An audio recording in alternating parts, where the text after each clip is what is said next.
Happy Monday! Happy Monday! Alauna ng hapon, kaka-workout lang natin. So, ngayon, Deliver Monday din tayo. So, magdi-deliver tayo from Tinselpan. And then, may hahatid tayong gamit sa kaibigan ni Tinsel. And then, after nun, just in time, susunduin natin sa school si Pixar kasi dismissal time niya na later. So, according to plan pa rin, no? So, inuna natin first thing in the morning. Yun nga, gumising tayong maaga para sikasuhin si Pixar pagpasok sa kanyang school. And then, tulog ulit. And then, onting linis sa bahay. And then, workout. And then, eto na, nandito na naman tayo sa kalye. Deliver tayo ng mga orders, no? So, si Teens nasa SM Ora ngayon, kasama niya ang makeup client niya. Namimili sila ng mga gamit sa makeup, no? Sinamahan niya, no? So, mamaya pa yun uuwi. So, tayong bahala kay Pixar today. And of course, yun nga, no, yung delivery natin sa Tinselpan. Magdi-deliver tayo today. So, sometimes yung Lunes namin free day, sometimes ganito meron tayong trabaho. So ganun po sa business namin, no. Tapos I think tomorrow or the next day after tomorrow, bibisita naman tayo sa Takoya doon. Para naman ang ating usual visit sa ating mga staff doon, no. And okay, weather is nice. Though mainit, direct ang summer heat natin ngayon. Ito. Yan. So, kitang-kita nyo yung init ng panahon. So, punta na tayo sa ating destination.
Antay.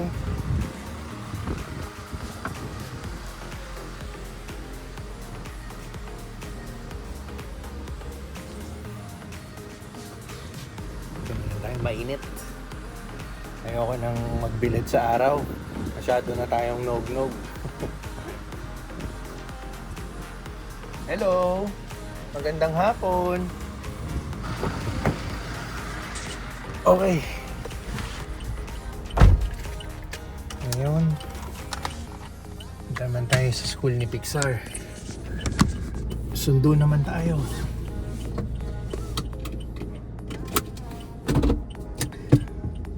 Okay.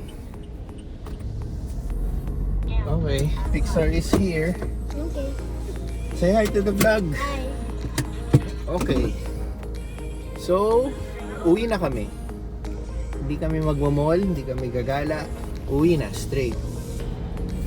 Okay, Pixar, wala tayong mall. Okay. Okay, uwi muna and rest. Kasi first day of the week lang naman ng classes. Okay. Next week, vacation ka. Di ko lang alam hanggang kailan because it's Holy Week. You know that it's Holy Week next week. Hindi ko lang alam kung hanggang Tuesday ka lang or Wednesday. So, meron kang mini vacation next week. Okay, so uwi muna tayo and then tingnan natin ano pang pwede natin gawin for today. Pero I doubt magagala kami. So, more on pahinga lang kami sa bahay. Okay? Next day tayo. Tuesday, 10:15 ng umaga. So, pumasok na ulit si Pixar sa school, no? Inasikaso natin kanina. And then si Teens, umalis din. Meron siyang makeup gig today. So, yung dalawang mga busy na. Tayo, magiging busy na rin. Dahil marami tayong asikasuhin ngayon, no? So, tara na, samahan niyo ulit ako.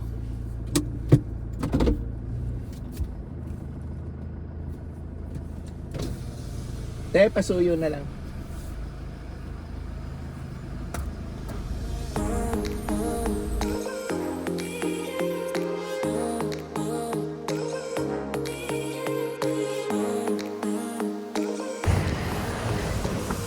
Napakabihira nito, punong-puno lahat ng parking ng SaveMore. Bihira akong usually maluwag Ngayon nahirapan ako maghanap ng parking. Yan tayo sa SaveMore.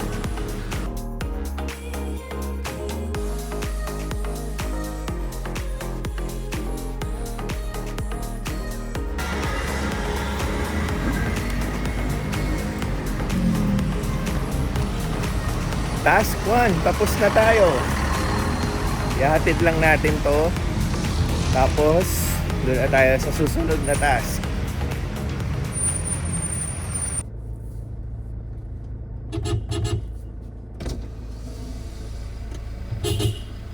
Titets! Pakuha na ito. Ready hit. Patanong nga si Ate Teta kung may stock si Tinsel ng pimiento. Wala ka na yung pimento yung butido. Kahit si Tinsel wala? Okay, sige. Wala pimento ka yung butido gawa ngayon. Wala? Okay. Walang stock. Ayun, minsan po kasi pag walang stock si Ready Hit Go, nangeheram tayo ng stock kay Tinsel Pan. Wala rin daw palang stock. So kailangan natin hanapin. Wala kasi sa SaveMore hindi natin nahanap yung pimiento, isang ingredient doon sa ginagawa sa embutido at isang ingredient doon sa ginagawa sa Ready Hit Go kung ano yung si chef kasi may ino-offer may sasabihing ulam na lulutuin niya, isa si pimiento sa ingredients na ilalagay. So yun yung hinahanap natin. So akala ko may stock si Tinsel Pan, hihingi na lang tayo para hindi na tayo maghanap sa iba. Pero since wala, kailangan natin maghanap. And I think hindi lang para kay Ready Hit Go, pati kay Tinsel Pan na rin. So yun ang hindi pa tayo tapos pala. Kala ko tapos na tayo sa task 1. So anyway, madali lang yan. Yung mga dadaanan naman natin sa mga ibang task, may mga supermarket tayong dadaanan. So yun. So doon tayo sa task 2. Yung task 2, i-check natin yung construction ng bahay na pinapagawa ng aking parents-in-law dito po sa isang village.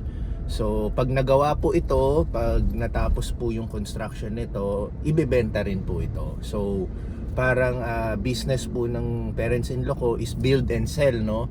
So tayo po yung naatasan mag-check, mag-observe doon sa kung saan po yung construction site, no? Magbibigay po tayong update kay mother-in-law, kay father-in-law kung ano po yung progress ng construction. So yun po yung gagawin natin ngayon. Doon po tayo dadaan ngayon para i-check yung progress ng construction.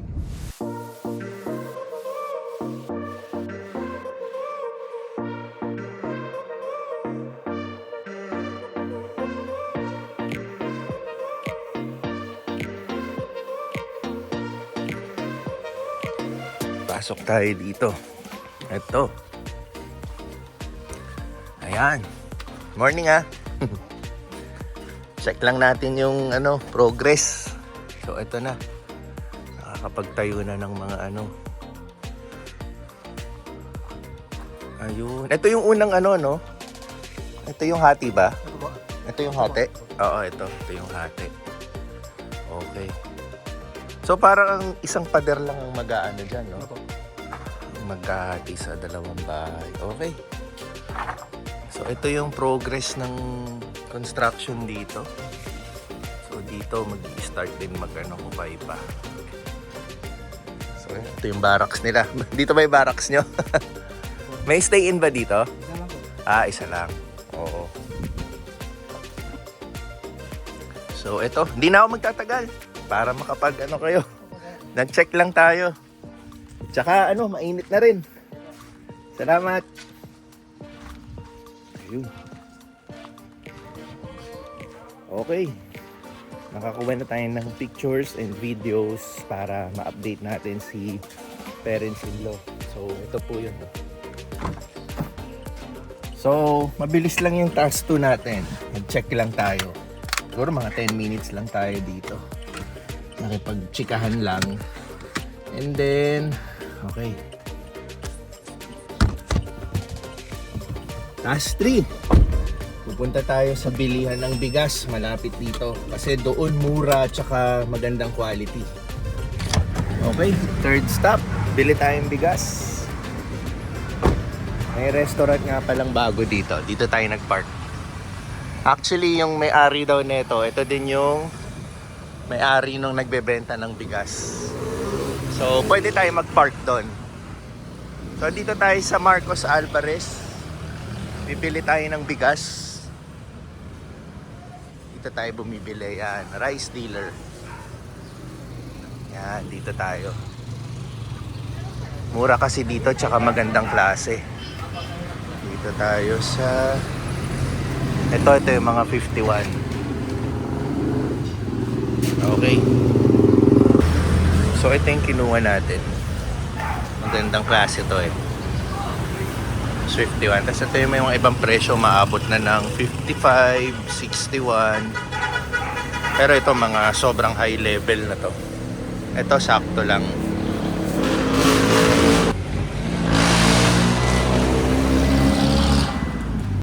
Okay, nakabili na tayo ng ating bigas. Yun ang task 3 natin. Ngayon, on the way na tayo sa task 4. Punta tayo sa bahay ni Utol. Ihahatid natin ang baseball gamit ni Pixar. Kasi po, later, meron na naman siyang practice. And yung last task natin, susunduin natin si Pixar after ng practice niya. Pero dito muna tayo sa current task natin.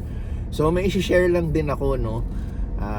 Pagdating sa usapang bigas, si Utol kasi, yung Utol kong babae, yung family nila, meron silang style. Yan.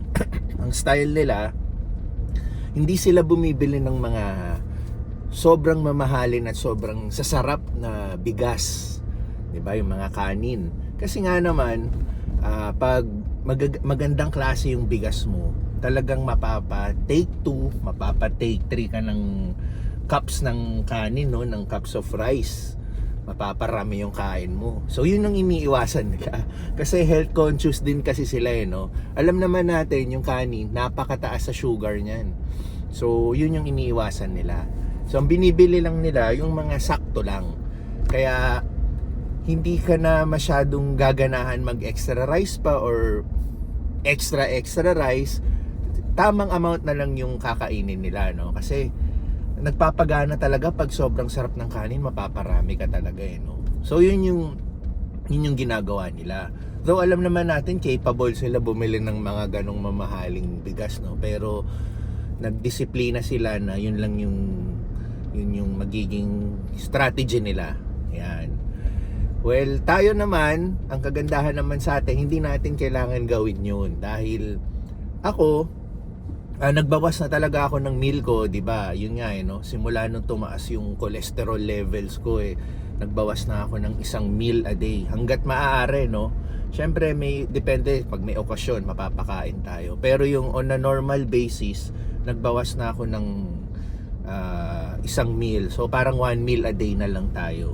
And then yung anak ko naman, si Pixar, ayaw naman nun ng kanin no. Pagkakain niya ng kanin, onti lang.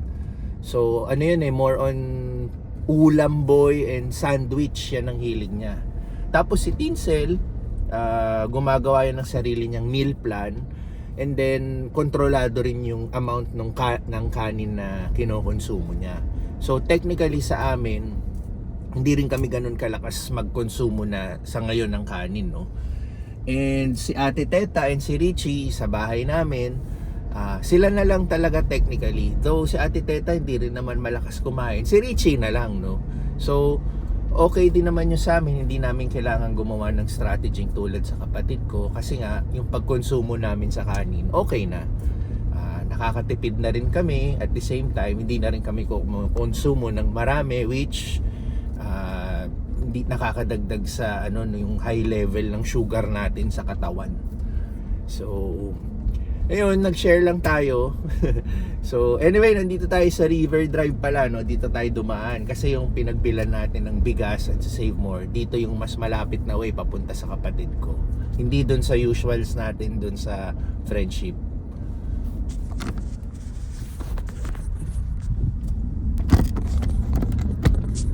Yan.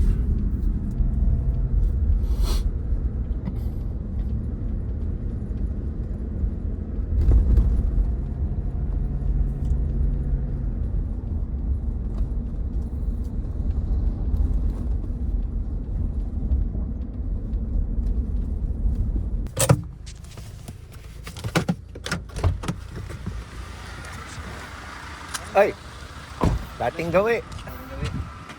Andyan daw si Mama? Ako, andyan po. Tapon pa po. Sinadayan ng wala. Opo, wala po. Sige, puntahan ko si... Ay, mali. Bigas pala yan. Nalito ako. Doon ko pala nilagay yung bigas. Ito na lang.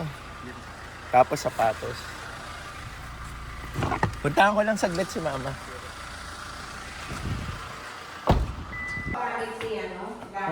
Namimiss lang kita.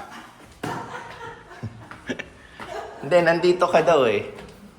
Kausap ko si Tita Cynthia. Okay. Nandito si Jet. Bakit sina Diana saan? Nasa Korea, di ba? Nasa Korea. Okay. Ayun lang. Para masama ka naman sa vlog. Oo, sige. Ayun. Ba, ikaw lang ba? Oo, marami pa akong ginagawa.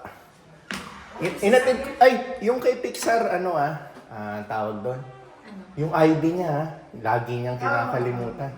ID tsaka yung arm sleeves dito.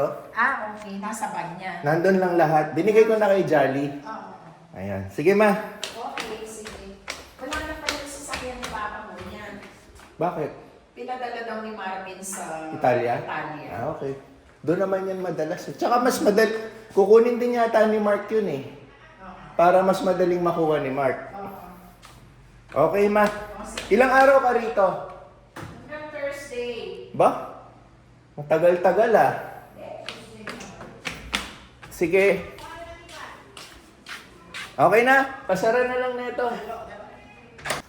Ayun. Nasa ibang bansa pala kapatid ko, no? Kaya ang master ngayon dito sa bahay is nanay ko. Siya ang magbabantay ngayon dito. So, ilang araw lang daw sila sa Korea. So, yun. Medyo init. Nakakapagod yung init, no? Physically, hindi naman ako sobrang pagod sa mga ginawa ko. Dali ah. Okay. Yun ko lang, no? Dinoble check ko lang. Baka maputol na naman sa Bluetooth connection. Salita ako ng salita, hindi pala nare-record. Anyway, yun yung sinasabi ko. Yung mga ginagawa nating task or hindi naman sobrang nakakapagod. Pero, yung init ng araw, yung init ng panahon, yun yung ayun ba yun? Yung nagpapadoble, no? Yung nagpapadagdag ng mo, na parang pagod ka bigla. And yung ganun, no? Kaya delikado yung mga ganitong klaseng init, no? Lalo na yung mga mahihina resistensya, yung mga senior natin. Kasi ang bilis ma-accelerate nung pagod mo, yung hingal mo. Kaya maraming nahi-heat stroke eh. Kaya yun no, ingat tayo lalo na itong summer season. Sobrang init na talaga. Ramdam mo na talaga sa labas no. Tapos bawat kilos mo, lalo na yung wala ka sa aircon, pag kumikilos ka na sa labas, sa ilalim ng init ng araw, yan ang pinakadelikado. So ako nga ramdam ko eh, yung ilang palakad-lakad mo sa labas, ramdam mo agad yung yung pagod. Ayun, what more yung mga seniors natin no, yung mga hindi ganun yung mahihina yung mga resistensya. Nako, Delex yan, Delex. So anyway, speaking of mahihina resistensya, malalakas resistensya, take a break muna tayo sa mga task natin. Mag-workout muna tayo. And then after workout, itutuloy natin yung mga kulang ko sa grocery no. May mga kulang tayong kailangan bilhin para ma-accomplish na natin. So yun, so far so good ang araw natin. And ituloy na lang natin yan, ituloy na lang natin ang ating chikahan at ang ating mga gawain. Kaya workout muna tayo.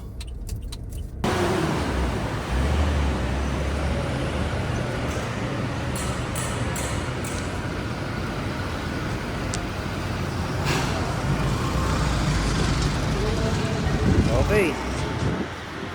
So, punta na tayo sa gym para mag-workout. So, hanggang dito na lang po yung vlog ko. Kita po tayo ulit sa susunod, hanggang sa susunod na vlog. Maraming salamat po sa panonood.